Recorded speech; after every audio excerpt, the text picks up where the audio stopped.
ચાલો હવે પછીનો ટોપિક છે નન્સ સમીકરણ। એક જર્મન વૈજ્ઞાનિક નન્સ એને આપેલું એક સમીકરણ છે। ચાલો મારી પાસે એક ઝીંકનો અર્ધકોષ છે। ZnSO4 નું દ્રાવણ લીધું છે। આ દ્રાવણની સાંદ્રતા 1 મોલર છે। અંદર ઝીંકનો સળિયો ડુબાડેલો છે। તાપમાન 298 કેલ્વિન છે। હવે આ અર્ધકોષ છે એનો મારે રિડક્શન પોટેન્શિયલ માપવું હોય તો કઈ રીતે માપવું? ચાલો આ અર્ધકોષનો મારે રિડક્શન પોટેન્શિયલ માપવો હોય તો કઈ રીતે મપાય? પહેલા તો અર્ધકોષ પ્રમાણિત છે। તાપમાન 298 કેલ્વિન છે। દ્રાવણની સાંદ્રતા 1 મોલર છે। વાયુનો ક્યાંય ઉપયોગ થયો નથી તો દબાણ તો તમારે જોવાનું આવતું નથી, એટલે આ અર્ધકોષ પ્રમાણિત અર્ધકોષ છે અને એનો રિડક્શન પોટેન્શિયલ એ પ્રમાણિત રિડક્શન પોટેન્શિયલ થશે। ચાલો પ્રમાણિત રિડક્શન પોટેન્શિયલ જોતો હોય તો તમારે શું કરવાનું? તો કે કોઈ પણ અર્ધકોષ હોય એનો પ્રમાણિત રિડક્શન પોટેન્શિયલ જોતો હોય તો એને પ્રમાણિત હાઇડ્રોજન અર્ધકોષ સાથે જોડવામાં આવે છે। આખો કોષ બનાવવામાં આવે છે અને આખા કોષનો પોટેન્શિયલ વોલ્ટમીટર થી માપવામાં આવે છે, બરોબર ને? પણ એવું જરૂરી તો નથી કે દુનિયામાં જેટલા અર્ધકોષ છે એ બધાય અર્ધકોષની બનાવટમાં જે દ્રાવણ વપરાય છે એની સાંદ્રતા હંમેશા 1 મોલર જ હોય, એવું જરૂરી તો નથી ને। હાલો આપણે આ અર્ધકોષ બનાવ્યું, અત્યારે બનાવ્યું। ZnSO4 ની સાંદ્રતા છે એ 0.5 મોલર રાખી છે। તો હવે આના રિડક્શન પોટેન્શિયલ ને તમે પ્રમાણિત રિડક્શન પોટેન્શિયલ કહી શકો? ન કહી શકાય। પ્રમાણિત શબ્દ ક્યારે આવે? જ્યારે દ્રાવણની સાંદ્રતા 1 મોલર હોય ત્યારે। હવે અહીંયા દ્રાવણની સાંદ્રતા 1 મોલર નથી, 0.5 મોલર છે। તો આ અર્ધકોષ છે ને પ્રમાણિત અર્ધકોષ ન કહેવાય, ખાલી રિડક્શન પોટેન્શિયલ કહેવાય। આના રિડક્શન પોટેન્શિયલ ને પ્રમાણિત ન કહેવાય। હવે આનું મૂલ્ય મારે જોતું હોય તો શું કરું? પ્રમાણિત અર્ધકોષ હોય તો હવે આપણને ખબર પડી ગઈ છે કે એને હાઇડ્રોજન અર્ધકોષ સાથે જોડીને તમે કોઈ પણ પ્રમાણિત અર્ધકોષ હોય એનો રિડક્શન પોટેન્શિયલ મેળવી શકો છો। પણ એવું જરૂરી નથી ભાઈ કે દુનિયામાં જેટલા અર્ધકોષ છે એ બધાય પ્રમાણિત જ હોય, બધાયમાં દ્રાવણની સાંદ્રતા 1 મોલર જ હોય। હવે જો દ્રાવણની સાંદ્રતા 1 મોલર ન હોય તો એવા અર્ધકોષને બિન પ્રમાણિત અર્ધકોષ કહેવામાં આવે છે। ઉપર 0 ન હોય તો એ બિન પ્રમાણિત અર્ધકોષ છે। અને બિન પ્રમાણિત અર્ધકોષ છે એનો પોટેન્શિયલ જો તમારે મેળવવો હોય તો એ નન્સ સમીકરણની મદદથી મેળવી શકાય છે। જર્મન વૈજ્ઞાનિક નન્સ એને ઉષ્માગતિશાસ્ત્રનો ઉપયોગ કરી એક સમીકરણની તારવણી કરી કે જેનો ઉપયોગ કરીને તમે કોઈ પણ બિન પ્રમાણિત અર્ધકોષનો પોટેન્શિયલ માપી શકો। નન્સ સમીકરણ કેના માટે ઉપયોગી છે? તો કે બિન પ્રમાણિત અર્ધકોષ અથવા બિન પ્રમાણિત કોષનો પોટેન્શિયલ માપવા માટે। તમારી પાસે બિન પ્રમાણિત અર્ધકોષ હોય, બિન પ્રમાણિત એટલે જેની અંદર દ્રાવણની સાંદ્રતા 1 મોલર ન હોય, કે પછી બિન પ્રમાણિત કોષ હોય, કોષની અંદર 2 અર્ધકોષ તમે જોડ્યા છે, ધારી લો કે એ 2 અર્ધકોષ બિન પ્રમાણિત છે અથવા તો 2 માંથી 1 અર્ધકોષ બિન પ્રમાણિત હોય તો એ આખો કોષ બિન પ્રમાણિત જ થાય ને। પ્રમાણિત કોષ ક્યારે થાય? તો કે બંને અર્ધકોષ પ્રમાણિત હોય તો જ પ્રમાણિત કોષ થાય। 2 બિન પ્રમાણિત હોય અથવા 2 માંથી 1 બિન પ્રમાણિત હોય તો એ કોષ છે એ બિન પ્રમાણિત થશે। તો એવા કોષ કે અર્ધકોષ છે એના પોટેન્શિયલ મેળવવા માટે નન્સ સમીકરણ છે એનો ઉપયોગ કરવામાં આવે છે। વૈજ્ઞાનિક નન્સે એવું પણ જણાવ્યું કે કોઈ પણ કોષ, અહીંયા 0 નહીં આવે, કોઈ પણ કોષ છે એનો પોટેન્શિયલ 3 વસ્તુ ઉપર આધારિત હોય છે। કોઈ પણ કોષ છે એનો પોટેન્શિયલ કેટલી બાબત ઉપર આધાર રાખે? 3 બાબત ઉપર। કઈ 3 બાબત? તો પહેલું તાપમાન। એમસીક્યુ માટે યાદ રાખજો, તમને એમસીક્યુ માં પૂછશે કે વિદ્યુત રાસાયણિક કોષનો કોષ પોટેન્શિયલ નીચેનામાંથી કયા પરિબળ પર આધાર રાખતો નથી? તો કોષનો પોટેન્શિયલ 3 વસ્તુ ઉપર આધારિત હોય છે। એક તો તાપમાન, એ કોષ જ્યારે કાર્ય કરતો હોય ત્યારે તમે તાપમાન કેટલું રાખ્યું છે, તાપમાનમાં ફેરફાર કરી નાખો, કોષનો પોટેન્શિયલ છે એ બદલી જાય છે। બીજું દ્રાવણની સાંદ્રતા, તમે કોષ બનાવવા માટે જે દ્રાવણનો ઉપયોગ કર્યો છે એની સાંદ્રતા કેટલી છે, જો સાંદ્રતામાં ફેરફાર થશે તો એ કોષના પોટેન્શિયલનું મૂલ્ય છે એ બદલી જશે। અને ત્રીજી વસ્તુ વિદ્યુત ધ્રુવનો પ્રકાર, કોષ બનાવવામાં તમે કયા પ્રકારનો વિદ્યુત ધ્રુવ છે એ વાપરો છે? સક્રિય વિદ્યુત ધ્રુવ છે, ઝીંક, કોપર, નિકલ એના જેવો સક્રિય વિદ્યુત ધ્રુવ છે, કે પ્લેટિનમ, ગોલ્ડ, ગ્રેફાઇટ આના જેવો નિષ્ક્રિય વિદ્યુત ધ્રુવ છે એના ઉપર પણ કોષના પોટેન્શિયલનો આધાર હોય છે. કોષનો પોટેન્શિયલ એટલે શું એ તો ખબર છે ને? કોષનો પોટેન્શિયલ કેને કહેવાય? કોઈ પણ કોષમાંથી મળતા વિદ્યુત પ્રવાહના મૂલ્યને ઈ કોષનો શું કહેવાય? પોટેન્શિયલ કહેવાય. કોઈ પણ કોષ જેટલો વિદ્યુત પ્રવાહ ઉત્પન્ન કરતો હોય ને એ વિદ્યુત પ્રવાહના મૂલ્યને કોષનો પોટેન્શિયલ કહેવામાં આવે છે. પોટેન્શિયલ ત્રણ વસ્તુ ઉપર આધારિત હોય. તાપમાન ઉપર આધાર રાખે, દ્રાવણની સાંદ્રતા ઉપર આધાર રાખે અને વિદ્યુત ધ્રુવના પ્રકાર ઉપર. તમે વાપરેલો વિદ્યુત ધ્રુવ કેવો છે? સક્રિય વિદ્યુત ધ્રુવ છે કે નિષ્ક્રિય વિદ્યુત ધ્રુવ છે? એના ઉપર કોષ પોટેન્શિયલનો આધાર હોય છે. હવે આપણો પ્રશ્ન એ છે કે બિન પ્રમાણિત અર્ધકોષનો પોટેન્શિયલ મેળવી કઈ રીતે શકાય? ધારી લો કે કોઈ એક ધાતુના ક્ષારનું મેં દ્રાવણ લીધું છે. અહીંયા હું જનરલ લઈ લઉં. ચાલો, આ M+ નું દ્રાવણ છે. એમ એટલે કોઈ પણ ધાતુ હોઈ શકે, પ્લસ ઉપર કોઈ પણ સંયોજકતા હોઈ શકે. Zn2+ વાળું દ્રાવણ હોઈ શકે, Cu2+ વાળું દ્રાવણ હોઈ શકે, Ag+ વાળું દ્રાવણ હોઈ શકે, Ni2+ વાળું દ્રાવણ હોઈ શકે. આપણે જનરલી લઈ લીધું. ચાલો, M+ ધરાવતું એક દ્રાવણ છે અને એની અંદર મેં કોઈ ધાતુ M એનો સળિયો ડુબાડેલો છે.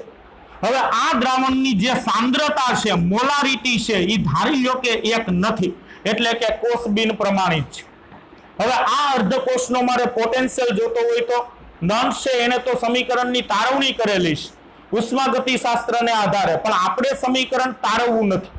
આપણે સીધો ઉપયોગ લેવો છે કે જો કોઈ આવો અર્ધકોષ હોય કે જેની સાંદ્રતા 1 મોલર ન હોય, કોષ બિન પ્રમાણિત હોય, તો એનો કોષ પોટેન્શિયલ એટલે રિડક્શન પોટેન્શિયલ ગણવા માટેનું સૂત્ર Em N+M.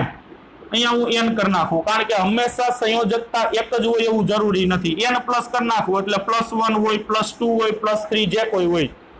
તો આ થયો m નો રિડક્શન પોટેન્શિયલ. પ્રમાણિત નહીં લખવું, ઉપર 0 નહીં કર. શું કામ? કારણ કે સાંદ્રતા 1 મોલર નથી.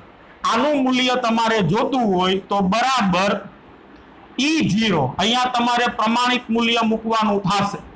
હવે ઈ પ્રમાણિત મૂલ્ય ક્યાંથી મળશે? તો કે તમારી પાસે જે EMF શ્રેણી હોય ને, એ EMF શ્રેણી ઉપરથી તમને કોઈ પણ અર્ધકોષનો પ્રમાણિત રિડક્શન પોટેન્શિયલ મળી જાય. ધારો કે આ Zn2+ નું દ્રાવણ છે અને એમાં ઝીંકનો સળિયો છે, તો અહીંયા મૂલ્ય કેટલું આવે? તો કે Zn નો પ્રમાણિત રિડક્શન પોટેન્શિયલ કેટલો છે?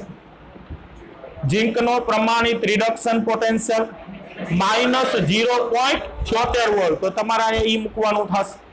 ધારી લો કે આ Cu2+ નું દ્રાવણ છે, અંદર કોપરનો સળિયો છે, તો અહીંયા મૂલ્ય કેટલું આવશે? 0.34 વોલ્ટ. કહેવાનો મતલબ આ પદ છે એ તમને ક્યાંથી મળી જશે? EMF શ્રેણીમાંથી. એટલે એ તમારે ગોતવા જવાની જરૂર નથી. -RT/NF. R એટલે વાયુ અચળાંક. R નું મૂલ્ય ખબર છે ને? વાયુ અચળાંક. R નું મૂલ્ય તમે કેટલું લેશો? તો કે સામાન્ય રીતે R નું મૂલ્ય 8.314 લેવામાં આવે છે. કેટલું લેવાય છે? 8.314. કયા એકમમાં હોય? જૂલ એકમમાં હોય છે. બરોબર છે? T એટલે તાપમાન. જે તાપમાને કોષ કાર્ય કરતો હોય, હંમેશા 298 કેલ્વિન હોય એવું જરૂરી નથી. બિન પ્રમાણિત અર્ધકોષ છે એટલે કદાચ તાપમાન 298 સિવાયનું હોઈ શકે. તમને રકમમાં આપેલું જ હોય. જે તાપમાન તમને આપ્યું હોય એ તમારે અહીંયા મૂકવાનું છે, પણ તાપમાન ફરજિયાત કેલ્વિનમાં મૂકવાનું છે. કેમાં મૂકવાનું છે? અને કેલ્વિનમાં તાપમાન હોય એને શું કહેવાય? નિરપેક્ષ તાપમાન. બરોબર છે? તાપમાન કેલ્વિનમાં મૂકવાનું છે, એ નિરપેક્ષ તાપમાન છે. આ n છે એ ગુમાવાતા કે સ્વીકારાતા ઇલેક્ટ્રોનની સંખ્યા છે. દાખલા તરીકે આ ઝીંકનો અર્ધકોષ હોય તો ઝીંકમાંથી શું બને? Zn2+ બને ને? ક્યારે બને? કેટલા ઇલેક્ટ્રોન ગુમાવે ત્યારે? 2 ઇલેક્ટ્રોન. તો n બરાબર 2 થશે. ધારો કે આ Ag+ નું દ્રાવણ હોય ને એમાં Ag નો સળિયો હોય, તો n બરાબર શું થાય?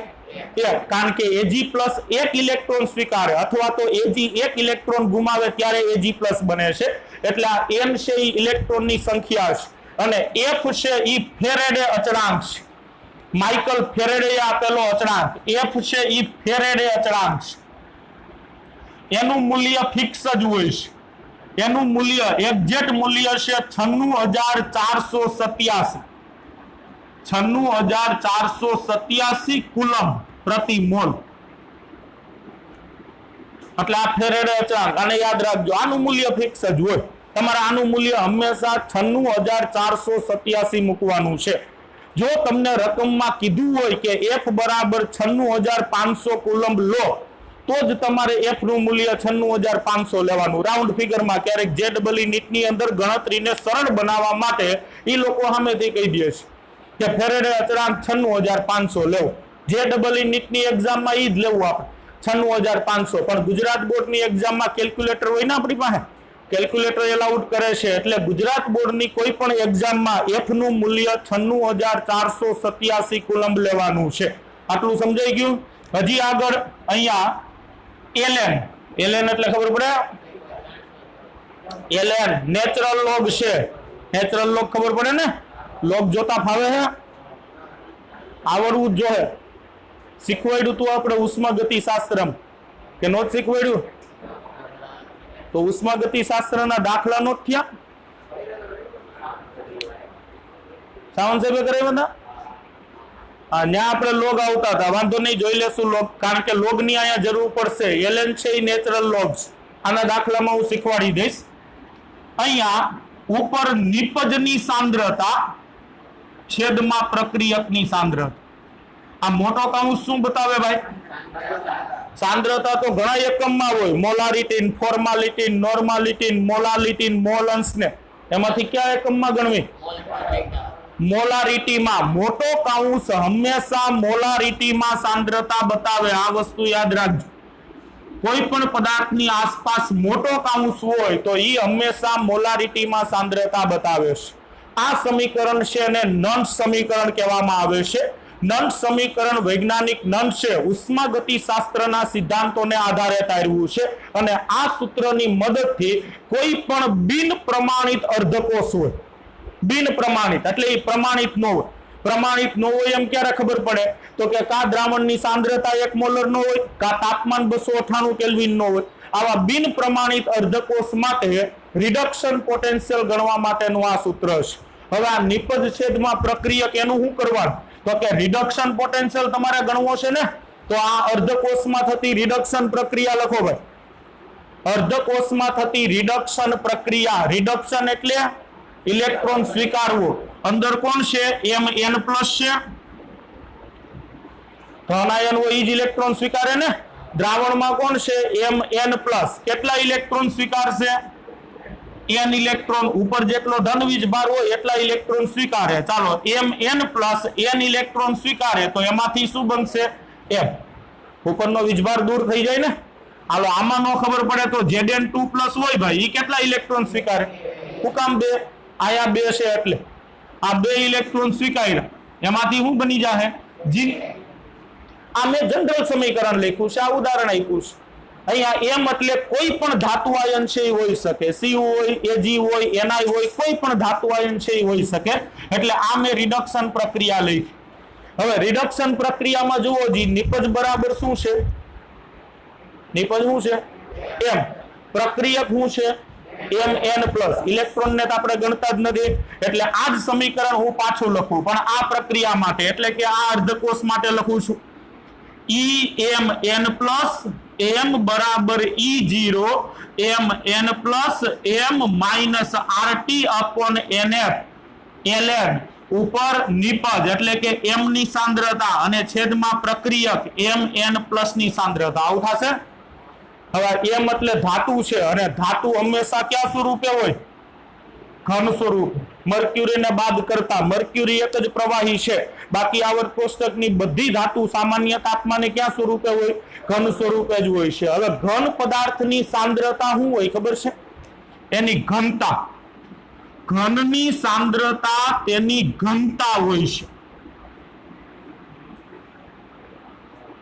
ઘન પદાર્થની સાંદ્રતા શું હોય? મોલારિટી કોની મળે ભાઈ? દ્રાવણની મોલારિટી મળે.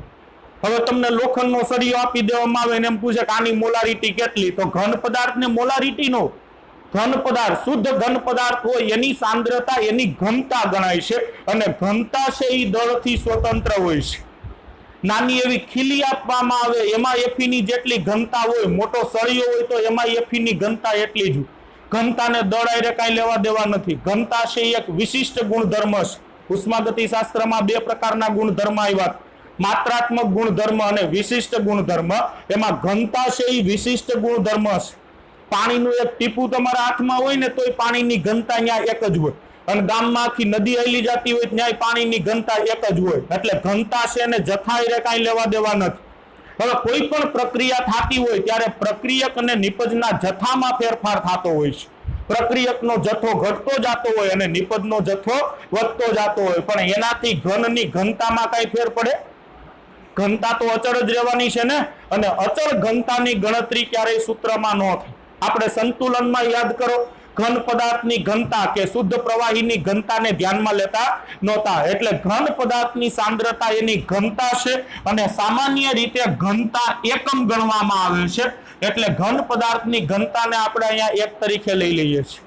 ટૂંકમાં ઘનતા અચળ છે. અચળ એટલે શરૂઆતથી સંતુલન સુધી એના મૂલ્યમાં ફેરફાર ન થાય. એટલે આપણે અહીંયા ઘનતાનું મૂલ્ય એકમ મૂકી દઈએ છીએ, એક મૂકી દઈએ છીએ. તો આ જ સૂત્ર પાછું લખું, EmN પ્લસ m બરાબર E0 mn plus m minus RT upon NF ln 1 upon mn plus. બસ, હવે આમાં કાંઈ ફેરફાર નથી કરવો. આ ફાઇનલ સૂત્ર આપણને મળી ગયું. બિન પ્રમાણિત અર્ધકોષનો રિડક્શન પોટેન્શિયલ આ સૂત્રથી મળી શકે છે. કોઈ પણ બિન પ્રમાણિત અર્ધકોષ હોય, બિન પ્રમાણિત હોવા માટેના બે કારણ હોઈ શકે. કાં એમાં વપરાતા દ્રાવણની સાંદ્રતા એકમ ન હોય, અને કાં પછી તાપમાન 298 કેલ્વિન ન હોય. બિન પ્રમાણિત અર્ધકોષ હોય, એ અર્ધકોષનો રિડક્શન પોટેન્શિયલ આ સૂત્રની મદદથી ગણી શકાય છે. રિડક્શન પોટેન્શિયલ ગણવા માટેનું સૂત્ર, જેને નંદ સમીકરણ કહેવામાં આવે છે. બરોબર. પણ અહીંયા તો આપણે ઉપર હેડિંગ માર્યું બિન પ્રમાણિત અર્ધકોષ અને બિન પ્રમાણિત કોષ. હવે આખો કોષ બિન પ્રમાણિત હોય તો એનો કોષ પોટેન્શિયલ કઈ રીતે મળે? અર્ધકોષ માટે તો ફાઇનલ થઈ ગયું આ રહ્યું સૂત્ર. તમને એમ કહેવામાં આવે કે ભાઈ ઝીંક બિન પ્રમાણિત અર્ધકોષ ધરાવે છે, એના રિડક્શન પોટેન્શિયલ નું મૂલ્ય જણાવો. તો અહીંયા તમારે શું કરવાનું છે? ઝીંકનો પ્રમાણિત રિડક્શન પોટેન્શિયલ તમને EMF શ્રેણીમાંથી મળી જાય. R બરાબર શું મૂકવાનું? 8.314. તાપમાન, તો કે જે તાપમાને તમે અર્ધકોષ રાખ્યો એ તાપમાન અહીંયા મૂકી દો. ઝીંક અર્ધકોષ માટે N બરાબર શું થાય? 2. F એટલે 96,487 અને 1/, ઝીંક આયનની સાંદ્રતા એટલે તમે જે ZnSO4 નું દ્રાવણ લીધું છે એની જે કાંઈ મોલારિટી હોય અહીંયા મૂકી દો. 0.5 મોલર હોય તો અહીંયા મૂકો 0.5, 2 મોલર હોય તો અહીંયા મૂકો 2. એટલે બધી વસ્તુ તમારી પાસે છે. તમને બિન પ્રમાણિત ઝીંક અર્ધકોષનો રિડક્શન પોટેન્શિયલ મળી જશે. હવે આખા કોષ માટે કઈ રીતે મેળવાય? કોઈ પણ આખો કોષ બિન પ્રમાણિત હોય તો એનો રિડક્શન પોટેન્શિયલ એનો કોષ પોટેન્શિયલ કઈ રીતે ગણાય? તો એના માટે આપણે ઉદાહરણ લઈ લઈએ. હાલ, ડેનિયલ કોષ. આ ડેનિયલ કોષ ધારી લો કે બિન પ્રમાણિત છે. બરોબર. ડેનિયલ કોષ છે એ બિન પ્રમાણિત છે. તો ડેનિયલ કોષ માટે મારે નંદ સમીકરણ લખવું છે, અથવા તો બિન પ્રમાણિત કોષ પોટેન્શિયલ મેળવવા માટેનું સૂત્ર લખવું છે. તો પહેલા તો ડેનિયલ કોષ છે એ કયા બે અર્ધકોષમાંથી બને છે? ઝીંક અને કોપર. બરોબર. પહેલા તો બે માટે નંદ સમીકરણ છે એ લખવું પડશે. ચાલો, કોપર અર્ધકોષ માટે મારે રિડક્શન પોટેન્શિયલ લખવું છે. કોપર અર્ધકોષ માટે આની જેમ જ આ સૂત્ર જોતા જાવ અને કોપર અર્ધકોષ માટે મને રિડક્શન પોટેન્શિયલ લખાવ. કોપર શું છે? કેથોડ. તો એના માટે મારે લખવું હોય તો ECU2 Cu. બરોબર. કોપર અર્ધકોષનો બિન પ્રમાણિત રિડક્શન પોટેન્શિયલ ઉપર 0 નથી કર્યું એટલે બિન પ્રમાણિત બરાબર E0Cu2 Cu minus RT upon NF નહીં 2F. હવે તો કોપર ફિક્સ આવી ગયો ને. આ તો આપણે કોઈ પણ ધાતુ લીધી હતી એટલે અહીંયા મેં N મૂક્યો હતો. કોપર માટે N બરાબર 2 છે. ln 1 અપોન અહીંયા કોની સાંદ્રતા આવશે? Cu2 ની. તો આ કોપર માટે મેં બિન પ્રમાણિત રિડક્શન પોટેન્શિયલ નું સૂત્ર લખી નાખ્યું. હવે ડેનિયલ કોષમાં એનોડ કોણ છે ભાઈ? ઝીંક. તો આવું જ નંદ સમીકરણ માટે ઝીંક માટે લખવું પડશે. હાલો, ઝીંક માટે લખવું હોય તો Zn2 Zn બરાબર E0 Zn2 Zn minus RT upon 2F ln 1 upon Zn2 plus. Ready? હવે આખા કોષનો કોષ પોટેન્શિયલ ગણવો હોય તો એનું સૂત્ર શું છે? પ્રમાણિત હોય તો ઉપર 0 કરવાનું, પ્રમાણિત ન હોય તો ઉપર 0 નહીં કરવાનું. બિન પ્રમાણિત કોષનો કોષ પોટેન્શિયલ બરાબર રિડક્શન પોટેન્શિયલ ઓફ, સોરી પ્રમાણિત નથી, reduction potential of cathode. Cathode અહીંયા કોપર છે ને, minus reduction potential of anode Zn2 + Zn. Ready? જો કોષ પ્રમાણિત હોત તો ઉપર બધી 0 0 કરત આપે, પણ અહીંયા બિન પ્રમાણિત છે એટલે ઉપર 0 0 હું નથી કરતો. તો આ રીતે આ સૂત્રની મદદથી તમે કોઈ પણ બિન પ્રમાણિત કોષ હોય એનો કોષ પોટેન્શિયલ મેળવી શકો છો. હવે આ બેના મૂલ્ય આપણે અહીંથી મૂકી દઈએ. E સેલ બરાબર કોપરનો બિન પ્રમાણિત રિડક્શન પોટેન્શિયલ, તો E0 Cu2 + Cu minus RT/2F ln 1/Cu2 +. હજી તો આ કોપરનું લખ્યું ને, માઇનસ આ માઇનસ. હવે ઝીંક માં, હાલો ઝીંક માં અહીંથી લખું E0 Zn2 + Zn minus minus plus થઈ જાય ને, થઈ જાય ને પ્લસ. આ માઇનસ છે, આ માઇનસ છે, minus minus plus RT/2F ln 1/Zn2 +. આવું થશે? આમાં ક્યાંય વાંધો કોઈને? તો આગળ કાઢી આપો. હવે E0 વાળા હું બાજુમાં લખું, જો E0 Cu2 + Cu minus E0 Zn2 + Zn, એટલે આ બે પદ આવી ગયા, આ આવી ગયું, આ આવી ગયું. રેડી? હવે આ લખું minus RT/2F ln 1/Cu2 + minus minus plus RT/2F ln 1/Zn2 +. ખાલી મેં પદની ગોઠવણી કરી છે ભાઈ, બાકી બધું એમણે મત છે. અહીં સુધી કોઈને કઈ વાંધો હોય બોલી જાજો, નકર હજી આગળ હાલે. હજી ને કોઈને વાંધો? હાય નહીં નાય નહીં એટલે હા બસ એમ કયો તો ખબર પડે એમ.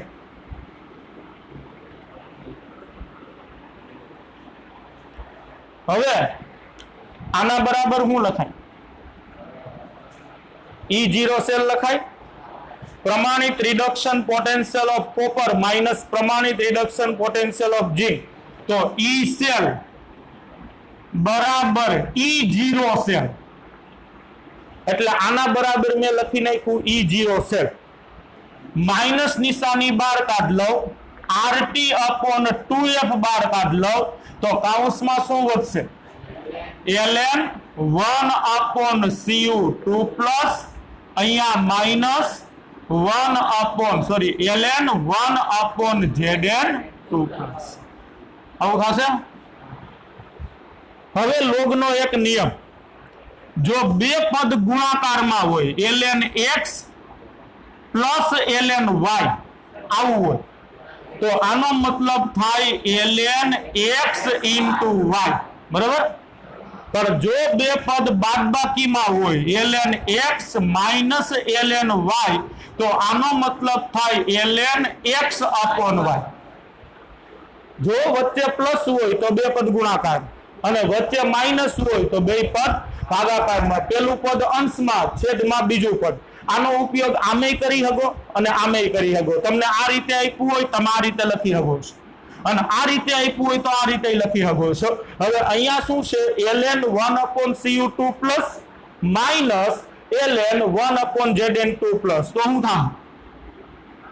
E સેલ બરાબર E0 cell minus RT/2F ln પેલું પદ 1/Cu2 + છેદમાં 1/Zn2 +. આવું થાય?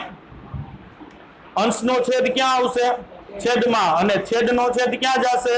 અંશમાં. એટલે E સેલ બરાબર E0 cell minus RT/2F ln Zn2 + ની સાંદ્રતા છેદમાં Cu2 + ની સાંદ્રતા. તો આ મળી ગયું આપણને નંદ સમીકરણ ડેનિયલ કોષ માટે. જો ડેનિયલ કોષ બિન પ્રમાણિત હોય તો આ સૂત્રનો ઉપયોગ કરી ડેનિયલ કોષનો તમે કોષ પોટેન્શિયલ મેળવી શકો છો. કેટલી વસ્તુ જોહે તમારે? પહેલા તો ડેનિયલ કોષનો પ્રમાણિત કોષ પોટેન્શિયલ જોહે. ઈ તો તમે ઈએમએફ શ્રેણી ઉપરથી ગણી શકો છો. ડેનિયલ કોષ બને છે કેમાંથી? ઝિંક અને કોપરમાંથી. એટલે ઝિંકનો પ્રમાણિત રિડક્શન પોટેન્શિયલ તમને ઈએમએફ શ્રેણીમાંથી મળી જાય. કોપરનો પ્રમાણિત રિડક્શન પોટેન્શિયલ 0.34 વોલ્ટ એ તમને ઈએમએફ શ્રેણીમાંથી મળી જાય.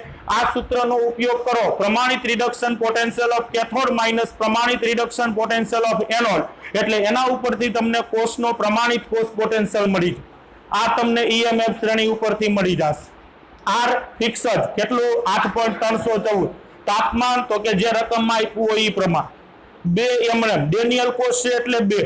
હંમેશા અહીંયા 2 જ હોય એવું જરૂરી નથી. ડેનિયલ કોષમાં ઝિંક 2 ઇલેક્ટ્રોન ગુમાવે છે, Cu2 + 2 ઇલેક્ટ્રોન સ્વીકારે છે, એટલે ડેનિયલ કોષ માટે n બરાબર 2 બરોબર છે.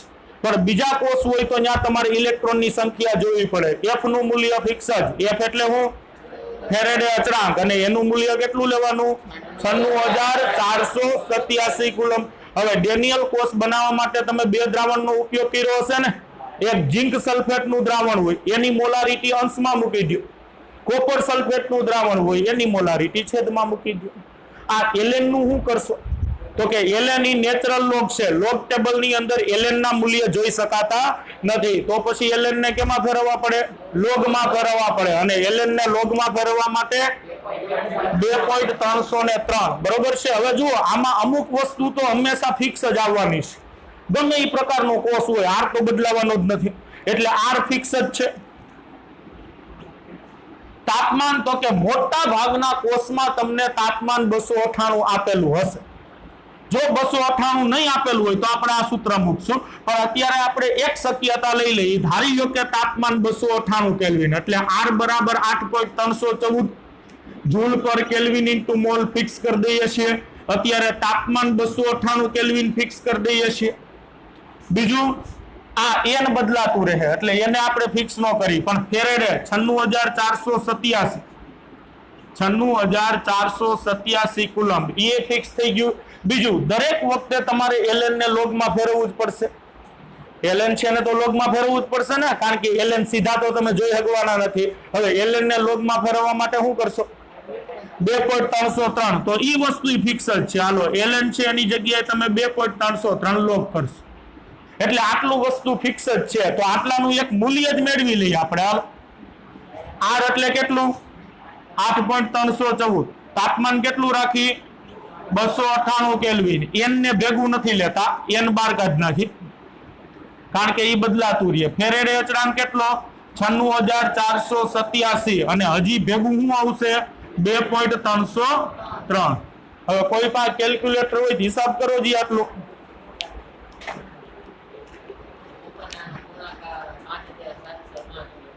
આખું કરી નાખો આટલું.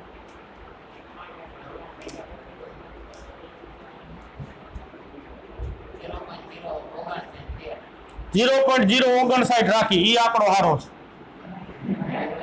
બરોબર ને? 13 ને અવગણી નાખી.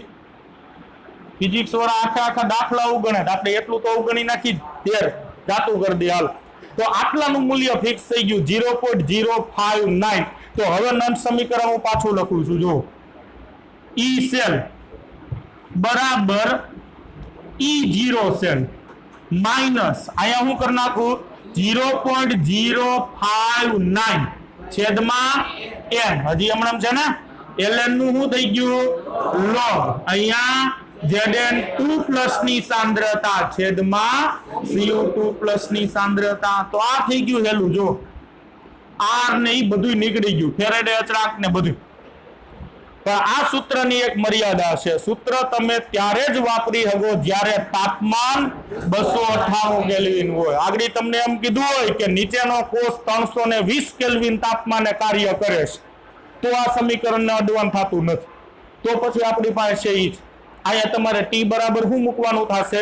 320 કેલ્વિન. આ છેલ્લે હમણાં પરીક્ષા લેવાની ને, ખ્યાલ છે? રિપીટરની હમણાં ગુજરાત બોર્ડે એક્ઝામ લીધી, એની અંદર આ પૂછેલું હતું. આટલાનું મૂલ્ય પૂછ્યું. આટલાનું મૂલ્ય કે નંદ સમીકરણમાં આટલાનું મૂલ્ય કેટલું લેવામાં આવે છે, તો એમાં જવાબ આવતો તો 0.059 બરોબર આટલાનું મૂલ્ય છે એ 0.059 થાય છે આ કેટલું મૂલ્ય છે R આવે છે તાપમાન આવે છે ln ને લોગમાં ફેરવું આવે છે અને નીચે ફેરાડે અચળાંક આવે છે તો ડેનિયલ કોષ માટે નંદ સમીકરણ આપણને અહીંયા મળી હવે ખાલી આમાં તમારે ચાર જ વસ્તુ મૂકવાની છે એક ડેનિયલ કોષનો પ્રમાણિત કોષ પોટેન્શિયલ ઈ તો ફિક્સ જ છે 1.1 વોલ્ટ એનો તો આપણે 1.1 વોલ્ટ અહીંયા મૂકી દી ડેનિયલ કોષ માટે n બરાબર કેટલા છે 2 તો ઈ અહીંયા મૂકી દી Zn2+ ની સાંદ્રતા તમને રકમમાં આપેલી જશે Cu2+ ની સાંદ્રતા એ રકમમાં આપેલી હશે અહીંયા જે ગુણોત્તર આવે એનું શું જોઈ લેવાનું લોગ મૂલ્ય જોઈ લેવાનું છે એનો આની હારે ગુણાકાર કરીને આમાંથી બાદ કરી રાખવાનું એટલે બિન પ્રમાણિત ડેનિયલ કોષ છે એનો તમને કોષ પોટેન્શિયલ મળી જશે ક્લિયર આમાં કોઈને વાંધો તો જોઈએ એકાદે બે કોષ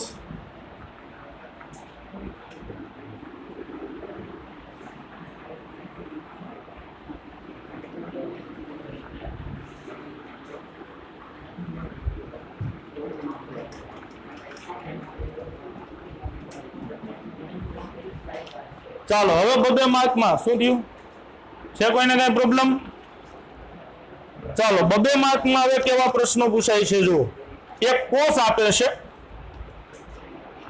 Ni2+ Ag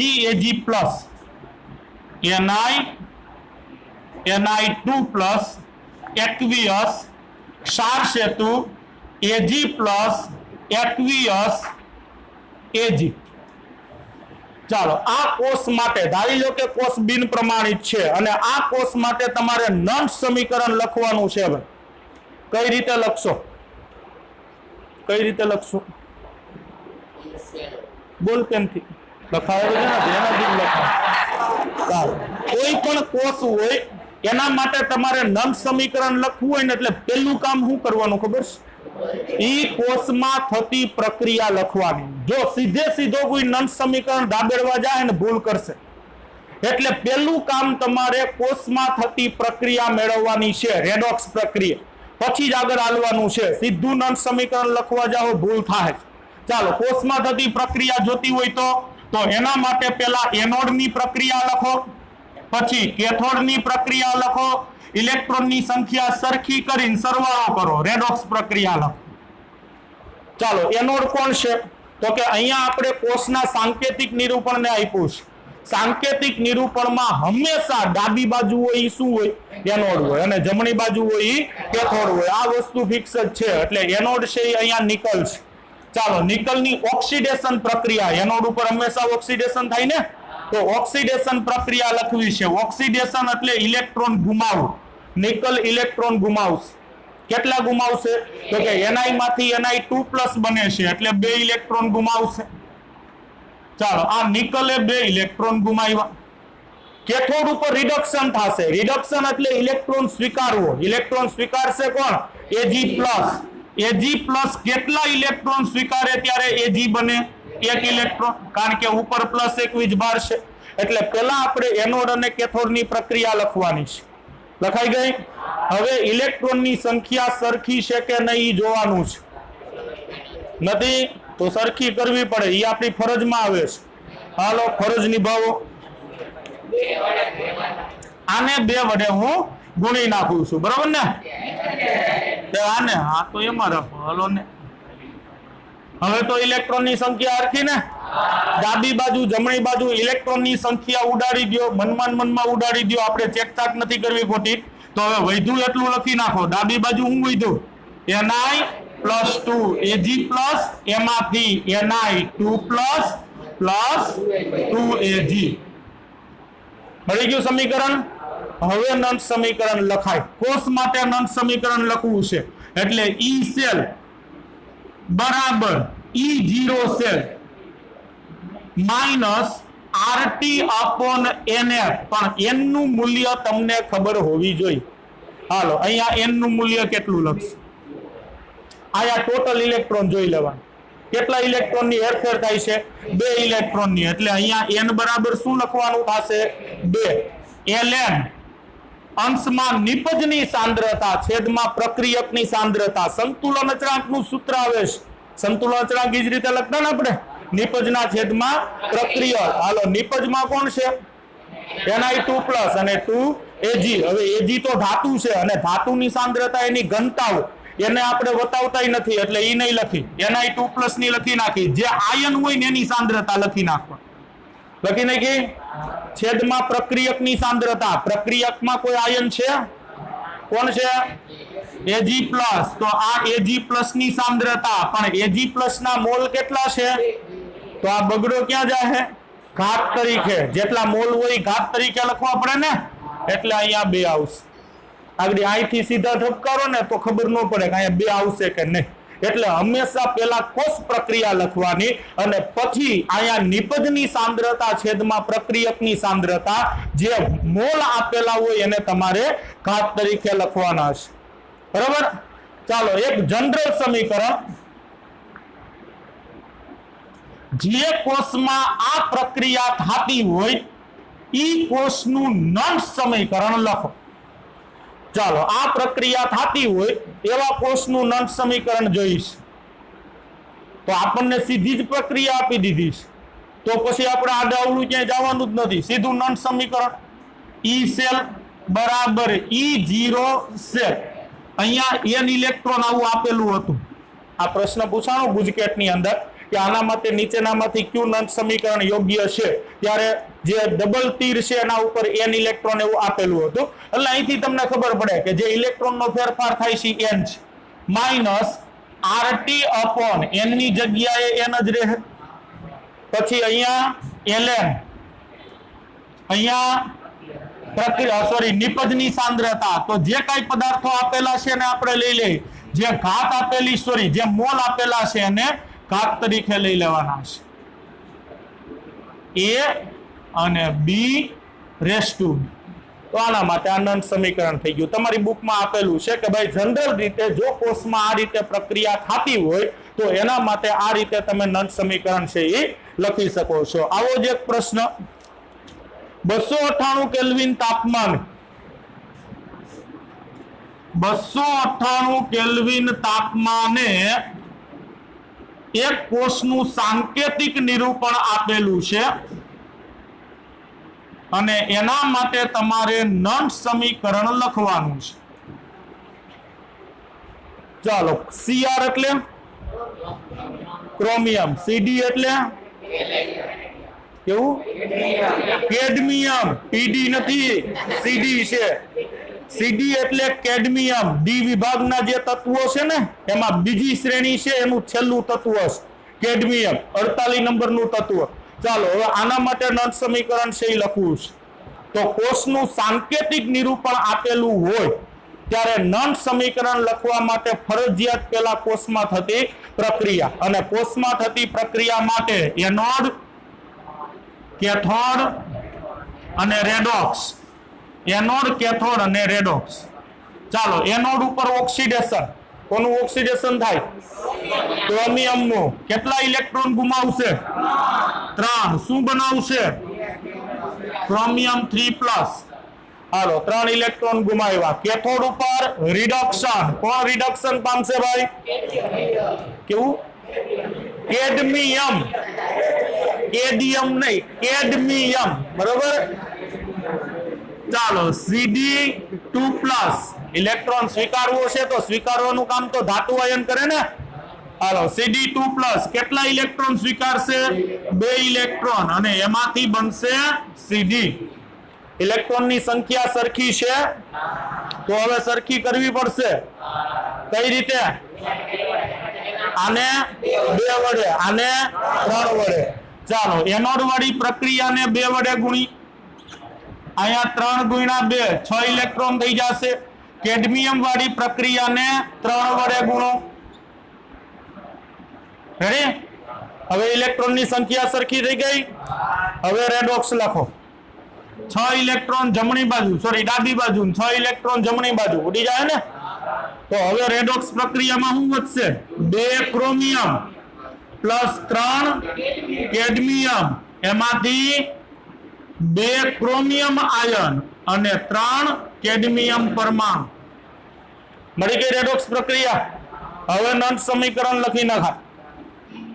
ઈ સેલ બરાબર E0 સેલ માઇનસ, હવે તાપમાન આપ્યું છે ને 298, તો અહીંયા હું લખશું 0.059 છેદમાં ઇલેક્ટ્રોનની સંખ્યા કેટલી?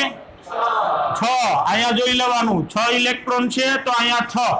હવે ln નહીં લખી, કારણ કે આમાં આપણે ln ને log માં ફેરવી નાખ્યું છે, એટલે અહીંયા શું આવશે? log. 0.059 લખો ને ત્યારે log લખવાનું થશે, ln નહીં હાલે. નિપજની સાંદ્રતા છેદમાં પ્રક્રિયકની સાંદ્રતા, પણ નિપજ અને પ્રક્રિયકમાં જે આયન હોય એની સાંદ્રતાને આપણે ધ્યાનમાં લેવાની છે, ધાતુ હોય એની સાંદ્રતા નહીં. ધાતુની સાંદ્રતા શું હોય? એની ઘનતા હોય, અને ઘનતાને આપણે ગણતરીમાં લેતા નથી. ચાલો અહીંયા શું આવશે? ક્રોમિયમ 3+ એનો સ્ક્વેર, અને છેદમાં શું આવશે? Cd2+ એની 3 ઘાત. તો આ થઈ ગયું નંદ સમીકરણ. હજી જો આમાં થોડુંક ટ્વિસ્ટિંગ કરવું હોય શું કરે ખબર? અહીં ભાગાકાર કરના, અને આયા સીધું તમને ભાગાકારનું મૂલ્ય જ આપી દે. 0.059/6 જેટલું મૂલ્ય થાય ને ઓપ્શનમાં, એક ઓપ્શનમાં એટલું મૂલ્ય આપેલું હોય. એમસીક્યુ માં તમને એમ પૂછશે કે 298 કેલ્વિન તાપમાને નીચેના કોષ માટે કયું નંદ સમીકરણ યોગ્ય છે? તો આપણે જોઈ લેવાનું કે આવું આપેલું હોય તો ભલે, અને આવું ન આપેલું હોય તો અહીંયા ભાગાકાર કરેલો હોય તો ઈ સમીકરણ છે યોગ્ય થશે. બરાબર છે? છેલ્લી એક વાત નંદ સમીકરણ માટે,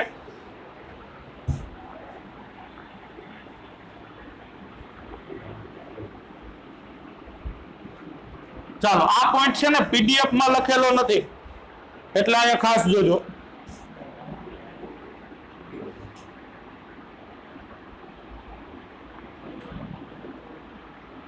આ ઝીંક સલ્ફેટ નું દ્રાવણ છે અને આ ઝીંક નો સળિયો છે. હવે મારે Zn2+ નું મૂલ્ય જોઈએ છે. કઈ રીતે મળશે? કયો પોટેન્શિયલ છે? ઓક્સિડેશન પોટેન્શિયલ છે, અને ઓક્સિડેશન પોટેન્શિયલ એ પાછો પ્રમાણિત નથી. કેવો છે? બિન પ્રમાણિત છે. તો ઘણાને એમ થાય કે ભાઈ ઝીંક નો રિડક્શન પોટેન્શિયલ ગણી લઈ નંદ સમીકરણ ઉપરથી, જેટલો રિડક્શન પોટેન્શિયલ મળે એટલો જ ઓક્સિડેશન પોટેન્શિયલ. પણ ઈ પ્રમાણિતમાં હો, પ્રમાણિતમાં બે પોટેન્શિયલ હરખા હોય, બિન પ્રમાણિતમાં બે પોટેન્શિયલ હરખા હોય નહીં. મારે ઝીંકનો બિન પ્રમાણિત ઓક્સિડેશન પોટેન્શિયલ જોઈએ છે, તો શું કરશું? નંદ સમીકરણ જ. પણ કઈ રીતે? ચાલો ઝીંકની ઓક્સિડેશન પ્રક્રિયા લખો. ઓક્સિડેશન એટલે ઇલેક્ટ્રોન ગુમાવ. ઇલેક્ટ્રોન ગુમાવે કોણ? ઝીંક. કેટલા? 2. તો ઝીંક 2 ઇલેક્ટ્રોન ગુમાવે તો Zn2+ થયું ને. તો આ ઝીંકની મેં ઓક્સિડેશન અર્ધ પ્રક્રિયા લખી નાખી. હવે નંદ સમીકરણ લાગુ પાડી દો. Zn2+ ઝીંકનો બિન પ્રમાણિત ઓક્સિડેશન પોટેન્શિયલ બરાબર E0 Zn2+. ઝીંકનો પ્રમાણિત ઓક્સિડેશન પોટેન્શિયલ ક્યાંથી મળશે? EMF શ્રેણીમાંથી. પણ EMF શ્રેણીમાં તમને શું મળશે? પ્રમાણિત રિડક્શન પોટેન્શિયલ. એને તો પ્રમાણિત ઓક્સિડેશન પોટેન્શિયલ માં ફેરવી શકો ને. પ્રમાણિત રિડક્શન પોટેન્શિયલ કેટલો છે?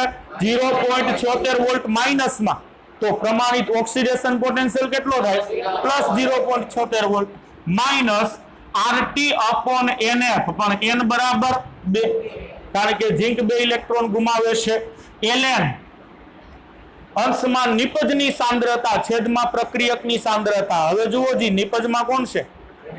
Zn2+, એટલે એની સાંદ્રતા અંશમાં લખવી પડશે ને, અને છેદમાં પ્રક્રિયક. પ્રક્રિયક ઝીંક છે, એની સાંદ્રતાને આપણે ધ્યાનમાં લેતા નથી. તો આ ઝીંકનો બિન પ્રમાણિત ઓક્સિડેશન પોટેન્શિયલ થઈ ગયું. બિન પ્રમાણિત રિડક્શન પોટેન્શિયલ અને બિન પ્રમાણિત ઓક્સિડેશન પોટેન્શિયલમાં ફેર શું છે? ખબર પડી? બેમાં ફેર શું છે? આયા ફેર છે. રિડક્શન પોટેન્શિયલમાં સાંદ્રતા 1ના છેદમાં આવે, અને ઓક્સિડેશન પોટેન્શિયલમાં સાંદ્રતા ક્યાં આવે? અંશમાં આવે. આટલો જ ફેર હોય છે. આનો રિડક્શન પોટેન્શિયલ એ લખી જ નાખી આપણે.